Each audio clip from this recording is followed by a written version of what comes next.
pada tahun 2020. Dan dalam keputusan sidang takhir diputuskan untuk Muktamar Muhammadiyah ke-48 diselenggarakan dua termin atau dua periode atau dua tahap. Tahap pertama ada pelaksanaan secara online tanggal 5 November besok pagi itu diselenggarakan secara online, dan untuk pelaksanaan muktamar secara offline akan diselenggarakan tanggal 19 dan 20 November 2022. Penyelenggaraan muktamar secara online dan offline ini baru pertama kali dilakukan oleh pimpinan pusat Muhammadiyah. Pertimbangannya yang paling pokok adalah karena memang kita masih dalam suasana pandemi COVID-19. Pandemi ini baru melandai, belum usai. Karena itu jangan abai, tapi juga jangan pula lebay, kira-kira begitu. Dan oleh karena itu maka muktamar ini juga akan kita usahakan untuk semaksimal mungkin memenuhi protokol kesehatan.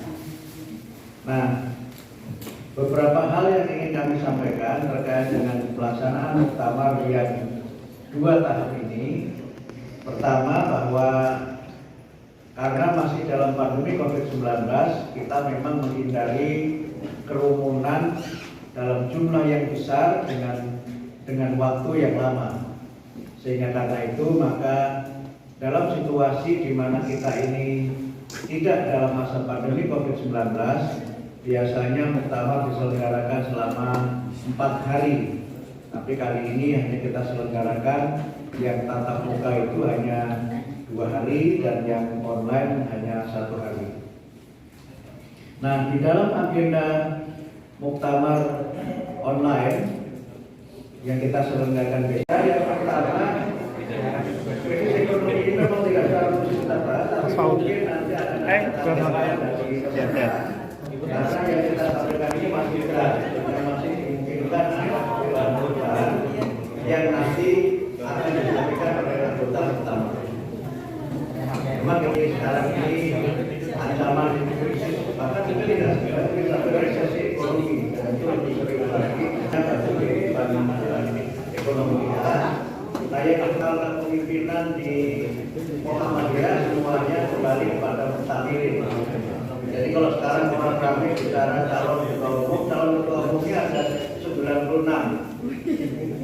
Sekarang calonnya adalah 96, dan 96 itu berpotensi untuk nanti masuk dalam kepemimpinan 13 dan 13 ya berpotensi untuk nanti terpilih menjadi ketua umum. Tapi di Muhammadiyah ini kami memang sejak awal mengembangkan kepemimpinan kolektif kolegial. Artinya kepemimpinan yang mengutamakan sistem bukan sinten.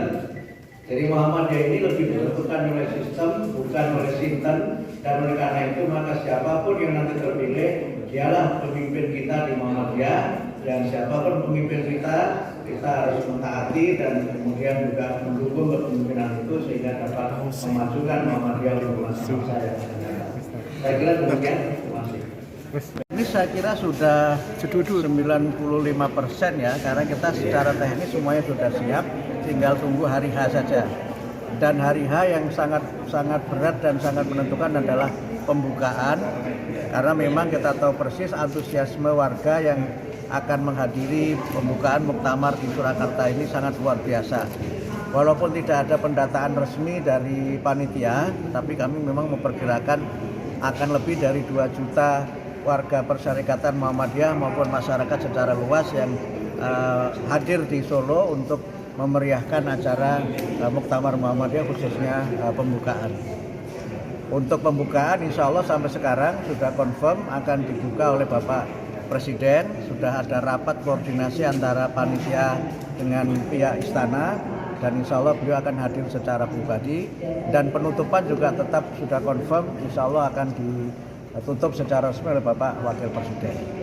Jadi secara teknis sudah 95%, jadi sekarang tinggal acara-acara pendukung untuk warming up, seperti insya Allah besok akan ada final Liga Hizbul Waton, kemudian juga akan ada sepeda santai tanggal 6 dan berbagai persiapan lain yang disiapkan oleh panitia pelaksana dan panitia penerima. Ya, kita tahu persis bahwa Muhammadiyah ini memang tidak berpolitik, tetapi tidak bisa lepas dari dinamika politik nasional yang terjadi. Kita tahu persis bahwa sejak reformasi 98 itu berbagai persoalan kebangsaan kita masih didominasi dan bahkan sangat terpengaruh oleh dinamika politik yang ada di tanah air kita ini.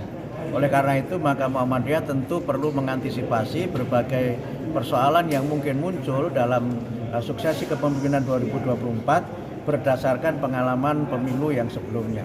Kami tentu sangat berharap agar situasi politik di 2024 itu tetap kondusif dan kami tentu saja memiliki pemikiran-pemikiran yang secara resmi kita sampaikan sebagai bagian dari kontribusi Muhammadiyah untuk bagaimana agar suksesi kepemimpinan 2024 berjalan dengan sebaik-baiknya, tidak terjadi lagi polarisasi politik dan juga tidak terjadi ketegangan-ketegangan politik yang berpotensi memecah belah persatuan umat dan persatuan bangsa.